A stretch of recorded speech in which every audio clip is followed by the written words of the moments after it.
So speaking of friends, next up is, I would like to call her a friend of mine. She's an inspiring individual. Shannon Roydon-Turner is going to be speaking on understanding the values at the heart of communication to reach your goals.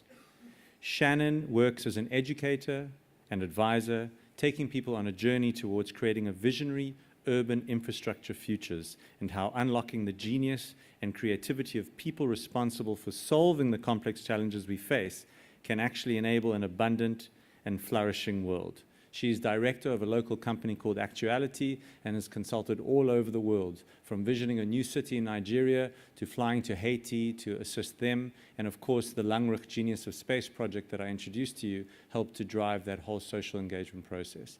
So I'm very excited to welcome Shannon to the stage. She does look like a rock star, and she is a rock star too. Thanks so much, Shannon.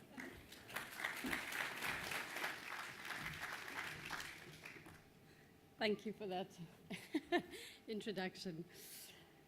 So I'm talking today really about understanding the link between values and communication and how that can help us to achieve our goals.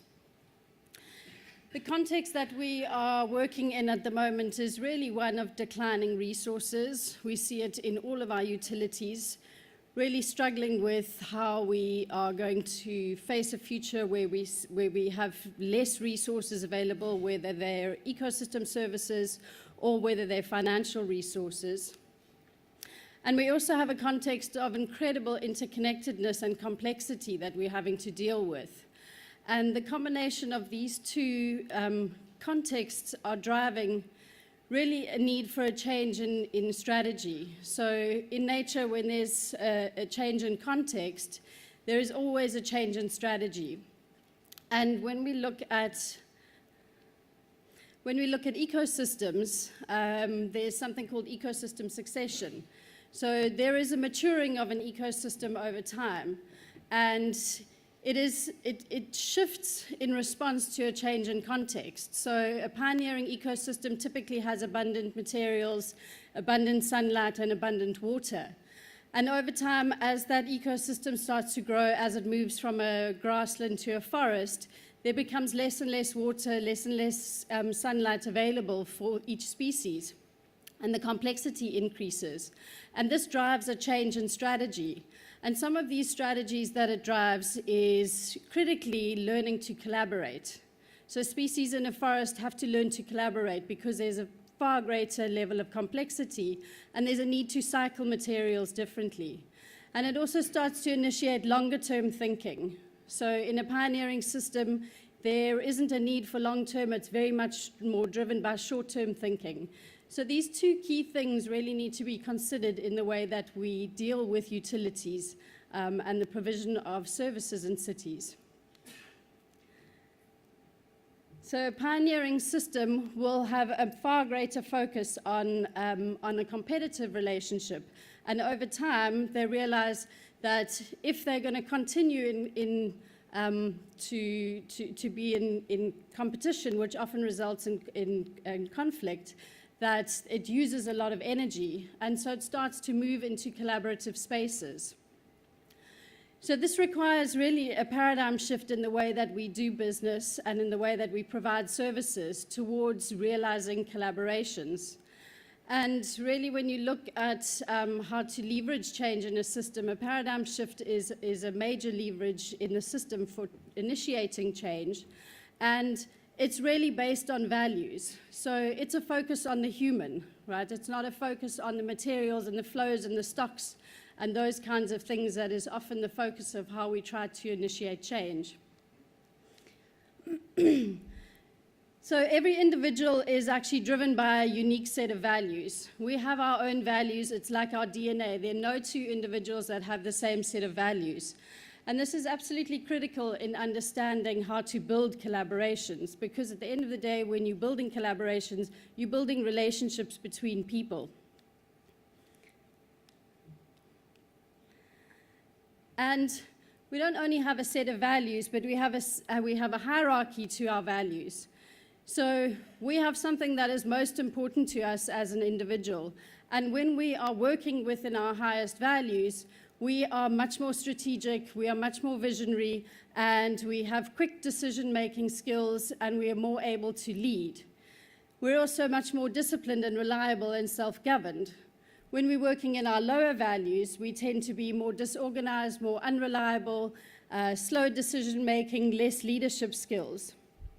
And so this is really important if you're going to try to work with people, is to start to understand what is the driver behind somebody's behavior, because these values drive our individual behavior. And these values come out of our voids. So whatever we perceive to be most missing drives what we perceive to be the most important thing. So if anybody's ever lost their car keys, for the next hour, the most important thing that you can try to do is to find your car keys. It consumes all your focus. Our values are much the same. So they are driven by what we perceive to be missing in the world that we seek to fulfill.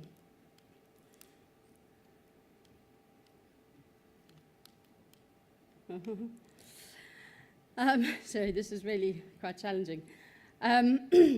So building collaborations can either be internal or it can be external. So you may be needing to build collaborations internally in a department, in a large organization, or you may be looking to also build collaborations with external stakeholders. And in these kinds of relationships, it's slightly different to just addressing the broad public. It's really trying to be strategic about what kind of partnerships you're building with external stakeholders. And in order to do that, it is really useful to understand people's values, because then you can start to understand what drives them and what will bring them to the table.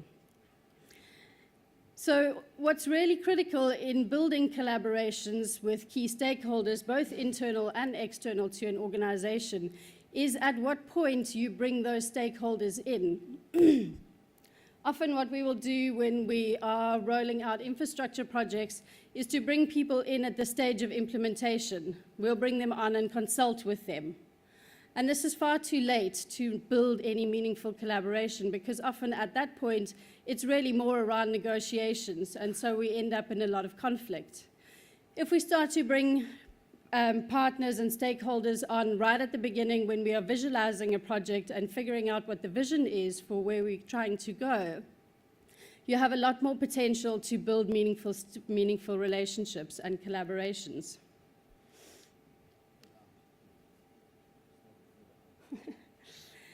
So I've been working on a project which is a partnership between the City of Cape Town and Cordaid, which is a Dutch NGO, which has been looking at the rollout of public transport in Khayelitsha and looking at a couple of main kind of drivers to what they were looking to achieve.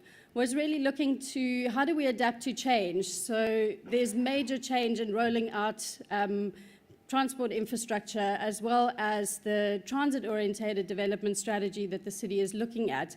And this is going to have massive impacts in the areas where this is rolled out. And so how do we adapt to this change over time became key. Also looking at how to integrate hard and soft infrastructure. So typically when hard infrastructure is done, it's not done with soft infrastructure in mind. So when we say soft infrastructure, we're talking about how we organize people. We're talking about how we build collaborations. We're talking about how we need to develop people to enable them to be part of collaborations. So all of the soft human side that needs to support the success of rollout of hard infrastructure. So this required that we looked at building internal departmental collaboration. So even within the transport department, you've got all kinds of departments doing different functions. And there was a need to look at how to integrate all of those functions. And obviously a key part of that is looking at values, because each department is driving a different set of values. And then we had to look at how to build external relationships with stakeholders. So identifying who those stakeholders were, and you can imagine that in Khayelitsha, the stakeholders are fairly complex because you're dealing with the taxi industry, you're dealing with traders, and these are really powerful stakeholders. And then we also needed to consider how we deal with the long-term management of these systems. So implementing right up front before you go into designing these systems, thinking about how they're going to be managed and developing the financial models for that, so that there was a feedback loop in terms of longer-term thinking when making design decisions through the process. So stakeholder mapping is a common tool that is used, and it's really looking at power and interest and trying to understand through mapping and interviewing different stakeholders, both within the city and external stakeholders, who has power and who has interest. Now, obviously, somebody's values is going to directly determine where their power and where their interests sit. So if I have a high value on finance and business, I'm likely to be more powerful within the finance and business sector than I will be than in kind of looking at, say, social leadership. So understanding where somebody's values are and what the values are that drive that person determines where their power and interests sit. So it's a really important tool to understanding who's coming to the table and what is driving their agenda when they come to that table. Because when you're building partnerships, you need to understand that. So when I talk about values, I'm not talking about the kinds of values that many people may think, like honesty and integrity.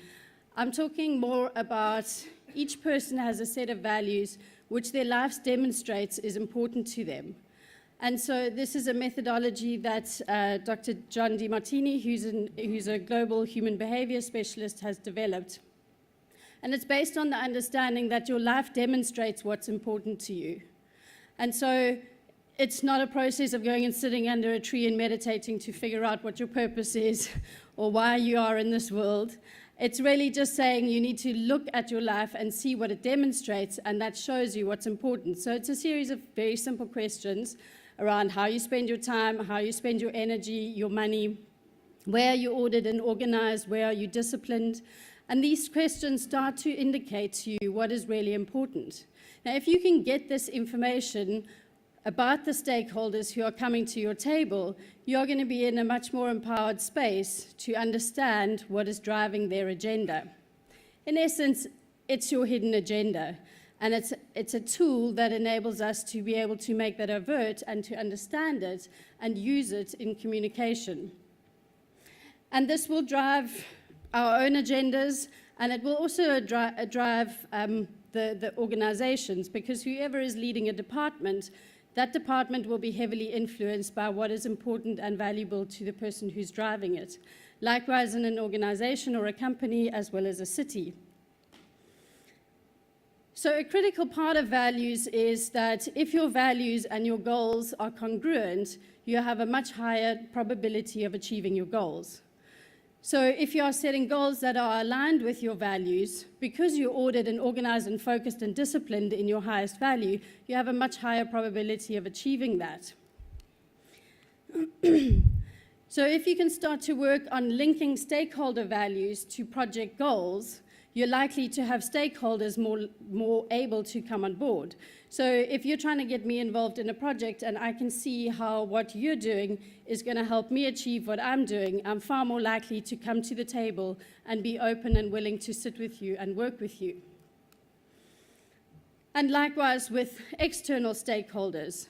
So we had to do a lot of work in understanding what did the external stakeholders want and what would bring them to the table, i.e. what was important to them, what were their value systems, what was driving their decision-making processes, and how could we show that the project that we were initiating would help them to achieve what they were trying to achieve. So it also drove us to look more deeply at the project and to deal with the level of complexity, because every time you had to ask, well, how would this project serve that value system, you realized that you could deepen your project and improve the way that that project would address the complexity of the situation. And what's interesting when you start to look at, obviously, when you're working with stakeholders, there's a lot of conflict that exists. Often these are old relationships that have been going for a long time, and every relationship has both conflict and collaboration. But so many people tell me that a city can only ever be a compromise between a whole lot of trade-offs. And so a lot of my work has been looking to prove really that cities can be a win-win, because I see that a forest is basically a win-win relationship. When you walk into a forest, there is a sense of harmony, and that has to do with the fact that there's collaboration and win-win relationships. So what's interesting about a compromise is that if you negotiate a compromise, each person that compromises gives up a piece of what they're trying to achieve.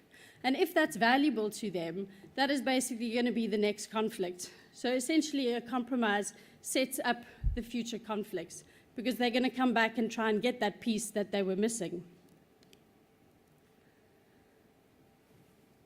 So success is determined by the congruency of our vision and our values. And I thought that this was a really interesting diagram, because the way we say we get things done is to develop visions and strategies, and we have goals, and we have shared values, and all these lovely things. But actually, what drives the way we really get things done is linked far more strongly to our values, because whatever I think is important to me, I'm going to be much more likely to be committed and focused on. So if we can learn to link our values and the stakeholder values who are working on a project to the vision and to the strategy and to the goals, we're far more likely to achieve project success and rapid implementation. So really, when we communicate, if we are able to understand what somebody's values are, and we're able to communicate to them how what we're trying to do is going to help them achieve what they're trying to do, and they can see that their values will be met, they open up and are willing to collaborate. If I'm not able to show how what I'm doing will help them achieve what they're doing, they're likely to shut down. And then a collaboration becomes very difficult, and you move more into a conflict space where you're both trying to get your own thing, because you think that at a higher level, it's not possible to integrate those. But as soon as through conversation, if everybody is open and understands their values and what they're bringing to the table, it's far easier to find and work towards a win-win, because there's clarity about what everybody's coming to the table with.